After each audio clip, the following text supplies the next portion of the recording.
President Obama says not only will green energy save the environment, it can save the economy. An investment that will strengthen our security, protect our planet, and create countless new jobs for our people. Sounds great, but at least one environmental scientist says it's feel-good nonsense. Dr. Kenneth Green from the American Enterprise Institute says the green jobs movement actually kills jobs. How can it kill jobs? Well, because the government takes money from one part of the economy where it's creating jobs, and they move it to another part where it creates more expensive jobs, because wind and solar power require so much subsidies. And so with the same amount of money, you can't create more jobs by making more expensive jobs elsewhere. Well, how do you know they're creating fewer jobs? Maybe it's at least a trade-off. Because this has been looked at in the countries where they've really tried this aggressively, in Europe. And that's what you've researched. That's what I've researched. Countries that did this first. That's right. Spain, Italy, the United Kingdom, Germany, Denmark. The European countries went all in on wind and solar power. They've made vast investments in promoting the growth of wind farms and the growth of solar power plants. And when you look at the economics and you look at how much it costs to create a job in that sector, and how much money comes out of the general economy, the math is straightforward.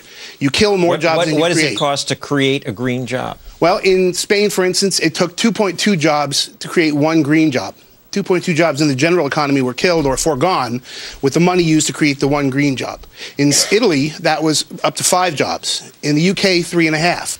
So these European countries that spent the money are now cutting back or doing more of it? No, they are cutting back. They've realized that they've created an unsustainable boom in wind and solar power, and that they have to keep paying what are called feed-in tariffs. They have to keep forcing utilities to buy this power at more expensive rates than they could buy other kinds of power, which means everybody's utility rates are going up, the rates of manufacturing are going up, electricity costs are going up, and the countries are becoming economically less competitive. So they are backing away. They're trying not to back away so fast that their green movements slaughter them, but they are backing away. So they're backing away, but we're plunging ahead. We're pouring it on. We are, at least the Obama administration would like to pour it on. So far, the environmentalists, I think, have been his worst enemy, in that getting siting permissions for wind and solar power developments have been really very difficult. So let's assume there really is a climate crisis. In that case, doesn't this stuff pay off? Don't we have to do this? No. Even if you believe there's a climate crisis. And do you? I believe that climate change is real, but probably not a catastrophe. But even if you believe in a climate crisis, all we could do with bringing wind and solar power into our system is reduce greenhouse gases by a trivial amount compared to what China is emitting every single week. China, by the way, instead, besides building some wind and solar power plants for sort of marketing purposes, is building a coal plant every week. So whatever we do, the Earth doesn't notice. That's right. It would be a completely trivial avoidance of heating or any pollution benefits. Did you do this because your name is Green? No, that was a fortuitous circumstance. All I can say is that my family has been green for generations. Now, not long ago, the president went to Wisconsin to lavish praise at a company that installs solar panels, and I was struck by how he seemed to think there was something heroic about so many pieces of his government giving money to this one company.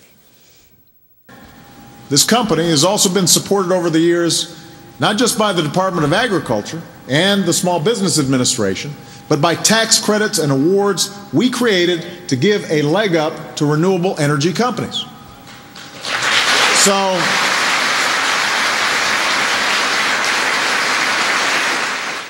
big applause. And I look at the list. $350,000 in community development zone tax credits, $500,000 economic development funds, $400,000 the Wisconsin Energy Independence Fund.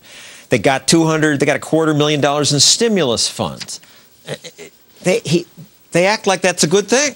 Yes, they do act like it's a good thing. And in fact, there are far more larger grants that are given for solar and battery development. The fact is, these subsidies prove that the good you're trying to make is non-economic. They prove that they can't attract private capital that's seeking to make a profit. They prove that they can't be sustained without subsidies. And so what they're proving is you're taking money that would go for good economic growth somewhere else, and you're pouring it into a place that the market would never select for economic growth without the government saying, I'm taking your money and giving it to them.